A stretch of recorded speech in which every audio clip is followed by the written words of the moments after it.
तो हमें पता ही नहीं चलेगा।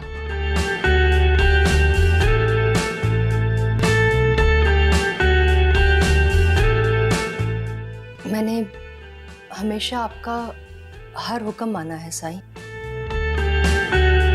कभी चूं तक नहीं की आपके सामने।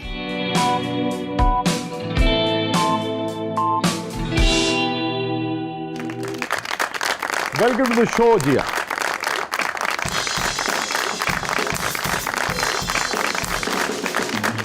अस्सलाम वालेकुम सर। अस्सलाम वालेकुम, कैसे हैं आप? आई एम गुड अल्हम्दुलिल्लाह। Please please have a seat. Thank you so much Jiya, बहुत बहुत शुक्रिया, आपने वक्त निकाला, आप तशरीफ लाई, thank you so much. Sir मेरे लिए बहुत बहुत बड़ी बात है कि मैं आपके शो में आई और बड़े दिनों से मुझे इंतजार था कि कब आप बुलाएंगे। प्लीज, आप क्यों शर्मिंदा कर रही हैं? और अच्छी बात ये हुई कि चलिए हमारी मुलाकात में 8-10 साल के बाद हो रही है। जी बिल्कुल, कई साल कहाँ गए, कोई तब्दीली नहीं वाकई हुई आप में? रियली? हाँ? अच्छा। मैं तो रोज मुझे आईना बताता है कि 10 साल आगे आ गए हो तुम। बस फिर बीइंग योगा टीचर मैं आज बहुत सारी चीज़ें आपको ऐसी बताऊंगी जो अच्छा। एंटी एजिंग है, सो उससे बहुत सारी बेहतरी आती है। Very interesting. जी। तो आजकल योगा हो रहा है? जी, कई सालों से मैं योगा प्रैक्टिस भी कर रही हूँ, एज अ स्टूडेंट भी और टीचर भी हूँ। अच्छा, सिखा भी रही हैं? जी, सिखा भी। अच्छा अच्छा अच्छा अच्छा। शाहजी, फिटनेस तो सामने ही है और माशाल्लाह उनका जोड़ा भी आज बहुत खूबसूरत लग रहा है, खुद भी बहुत खूबसूरत लग रही है। बहुत बहुत बहुत मेहरबानी, बहुत शुक्रिया। ये मेरे मियाँ का फेवरेट कलर है, रेड। अच्छा, वेरी गुड। तो शादी के बाद मुझे लगता है कि मुझे भी ज़्यादा मज़ा आता है जब वो तारीफ़ करते हैं मेरे रेड ड्रेस में। तो जब हमारी आखिरी मुलाकात हुई थी उस वक्त तक तो मुझे याद पड़ता है आपकी शादी नहीं हुई थी। नहीं जी, मैंने लेट शादी की है। I just got married. अभी हमारी 4 साल चौथी एनिवर्सरी हुई है मई में। अच्छा, माशाल्लाह, बहुत मुबारक हो दिया। मुझे वाकई इस बात करनी पड़ी जी, वरना मैं आपको ज़रूर मुबारकबाद अदरवाइज भी देता। बहुत शुक्रिया। एक्चुअली कोरोना था उन दिनों में बहुत ज़्यादा। हाँ। आपने कहा और कुछ करने को है नहीं, चलो शादी कर लो। नहीं ऐसा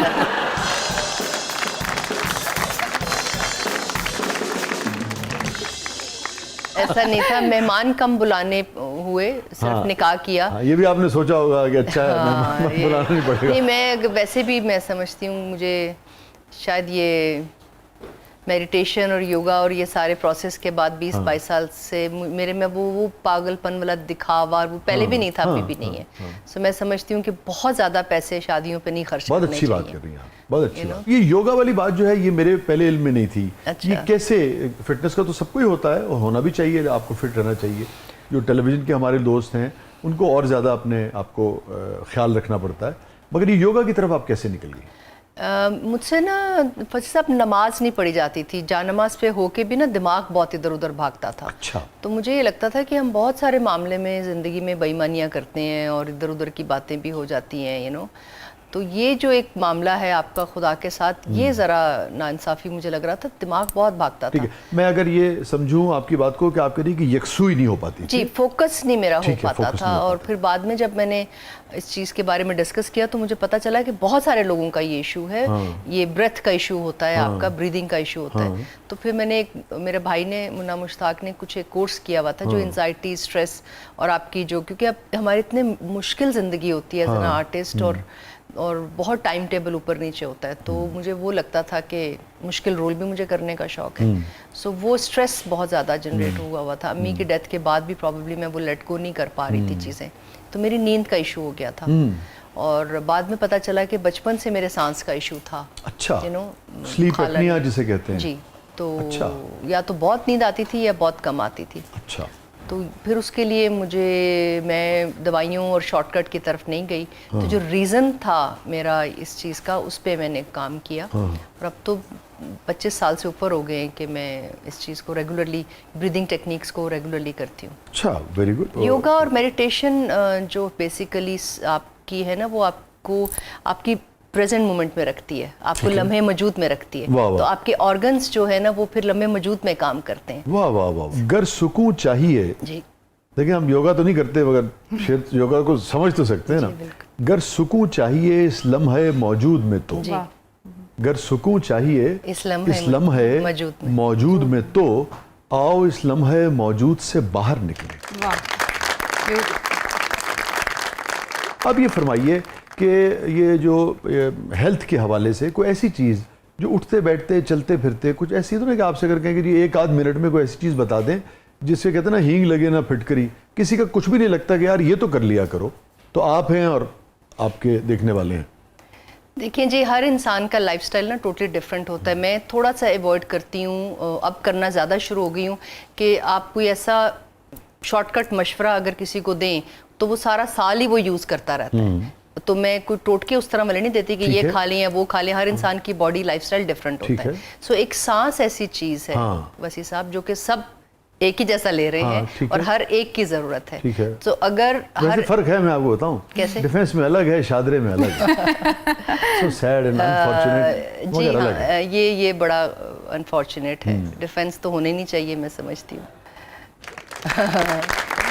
इंसानों को अल्लाह ने इतना शऊर दिया है, कुदरत इतना शऊर दिया है कि हम अपना डिफेंस सिस्टम खुद ऑन रखें।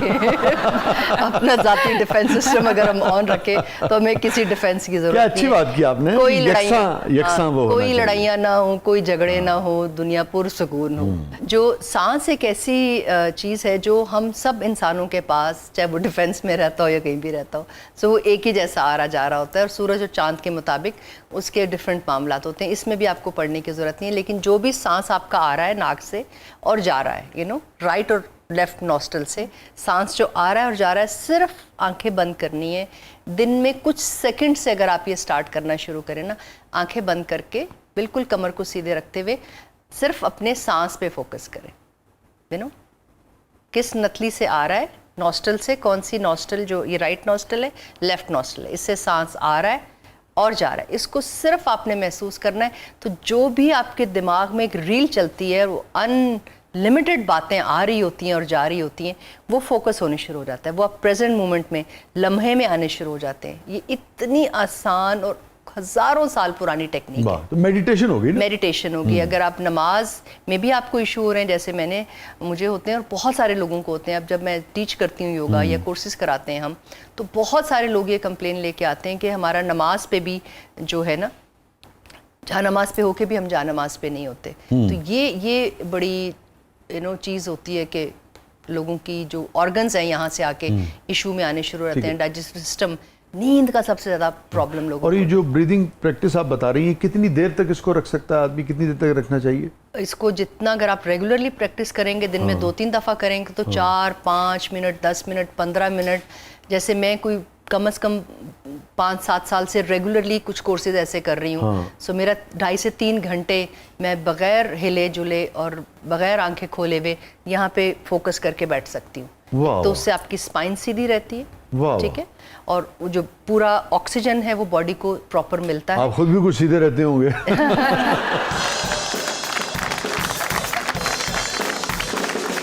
बिल्कुल, आपको पॉजिटिव रहते हैं ना, गुस्सा नहीं आता है, आपकी नींद बेहतर रहती है, आपको बहुत ज़्यादा दवाइयों, डॉक्टरों के पीछे नहीं भागना पड़ता। अच्छा, इसमें बड़ी इंटरेस्टिंग बात आपको बताऊँ, वो अशरफ साहब हमारे जो निंजा मास्टर ने, वो भी बड़े योगा सिखाते हैं। वो आए तो इसी तरह हमने उनसे पूछा, तो हमारे पीसीआर में जो प्रोड्यूसर है शब्बीर साहब, उन्होंने फ़ौरन उसकी प्रैक्टिस शुरू कर दी। 30 सेकंड के बाद एक आवाज़ है कि लगे सर शब्बीर साहब गिर गए। शुरू में ये होता है, जल्दी नहीं करनी, 30 सेकंड ज़्यादा। हम देखें, हम सारी ज़िंदगी से पता क्या कर रहे हैं, हम ज़बरदस्ती कर रहे हैं अपने साथ। वो नेचुरल चीज़ें जो बॉडी मांगती है या वो चाहती है, उस तरह ज़िंदगी नहीं गुजार रहे। सो जो फोर्सफुली आप अपने साथ कुछ भी करेंगे, कोई भी पॉस्चर करेंगे, वो आपको नुकसान नहीं पहुंचाएगी, चाहे वो खुराक है, चाहे वो कोई भी चीज़ है। बहुत अच्छा लग रहा है। मैं, चूँकि मेरी जो आपकी आखिरी मुलाकात थी, मेरा अगर हाफिज़ा ठीक काम कर रहा है, तो मुबशिर को प्ले कर रहे थे, तो वहाँ गालिबन मुलाकात थी सेट के ऊपर या किसी जगह, मेरा वो स्क्रिप्ट था।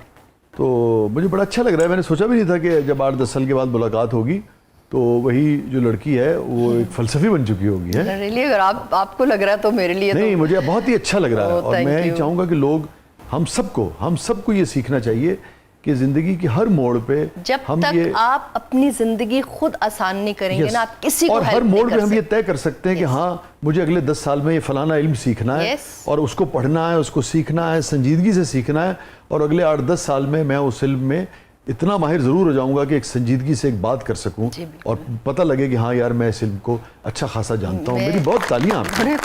मुझे बहुत खुशी हुई और हर शख्स को ये सीखना चाहिए। बिल्कुल ये सीखना चाहिए, ये फ्री का एक इल्म है और ये हजारों साल और ये हमारी हर इंसान की जरूरत है। वो तो आपने एक चीज का इंतखाब किया ना, मैं तो कह रहा हूँ ये जो सीखने का फैसला आपने किया तो बहुत कि मैं योगा सीखूंगी। आप कहते हैं मैं, कोई शख्स कहता है मैंने फर्नीचर बनाना सीखना। वो कहते हैं ना जरूरत इजाद की माँ है, तो हमें अपनी मेंटल फिजिकल हेल्थ पे इस कदर काम करना जरूरी है, अपने आप पे काम करना जरूरी है। हम हमेशा खुशियां बाहर ढूंढते हैं, बहुत अच्छी सुकून बाहर ढूंढते हैं। अब आपने मोहर लगा दी कि मैं फलसफी हूँ। तो ये सब कुछ आपके अंदर होता है। अगर आपके ऑर्गन्स डिस्टर्ब हैं, आपका ब्रेन को अगर प्रैक्टिकली साइंस के उसमें जाएं तो आपके ब्रेन को प्रॉपर ऑक्सीजन नहीं मिल रहा। तो आप जिया, आपने तो एक फिल्म स्टार आप हैं, आप थी, आपने एक जिंदगी गुजारी फिल्म स्टार की, और अब हमारे यहाँ फिल्म नहीं बन रही, मगर आज भी आपको लोग कहते होंगे, हो सकता है आप कर भी रही हो और करेंगी भी काम। ये जो आपने बात की, बड़ी अहम बात है। ये बात तो लोग सुनते पढ़ते रहते हैं, मतलब ये भी बात तो बड़े बड़े अहम लोगों को हमारे मुल्क में समझ नहीं आती कि हम खुशी बाहर से क्यों तलाशते हैं। चीजें भी क्या खुशी है कि जिया की गाड़ी है, जिया का फलाना वो है, फलाना वो। असल में तो देखे ना, वो आप सिर्फ इस चीज से खुश हो रही हैं कि वसी ने ये देखा कि मेरी गाड़ी है, या वसी ने देखा या फातिमा ने देखा कि सूट है। मैं एक मिसाल दे रहा हूँ, और वो ये चंद सेकंड की है, मगर वो जो अंदर से एक बेचैनी है, एक तूफान है, एक बिखराव है, उसको हम इकट्ठा नहीं करते, वहां से हम खुशी नहीं लेते। इसकी क्या वजह है और ये आपने कैसे दरियाफ्त किया? क्योंकि आप तो एक रोशनियों की, ग्लैमर की दुनिया से, जिसमें दौड़ है, जिसमें चकाचौंध है, जिसमें फोटोशूट्स हैं, हाँ जी, सब दिखावा ही दिखावा है ना। मुझे ये लगता है कि स्कूल के बाद या यूनिवर्सिटी के बाद या कोई डिग्री लेने के बाद हम समझते हैं कि हमें सब कुछ आ गया है। हम वो कब्र तक जाने के जो सीखने का अमल है वो ख़त्म कर देते हैं, या हम लोग फिर ये कहते हैं कि ये तो हमारे लिए नहीं है, लाइन ड्रॉ। अभी के हमारे प्यारे नबी ने ये कहा कि अगर आपको इल्म हासिल करना है तो आप मतलब किसी भी चीन तक भी जा सकते हैं। ये बहुत सारी ऐसी बातें सुनी कही गई हैं बचपन में कि इल्म हासिल कब्र तक करना चाहिए आपको, गोद से गोर तक। जी। तो ये बहुत ज़रूरी है कि हम अपनी हेल्थ, अपनी मेंटल फिजिकल हेल्थ को जब तक गौर नहीं करेंगे, और जितनी पुरानी रिसर्च है ना, जो बहुत पुरानी है रिसर्च, साइंस अब उसको डिस्कवर कर रही है और अब उस पर काम कर रही है। और हमारे इस खत्ते में जो इतने इतने बड़े ये सूफी गुजरे हैं, अगर हम इनसे कुछ नहीं सीखेंगे तो फिर बहुत मुश्किल है कि हम एक बेहतर इंसान बन सकें। बहुत अच्छे।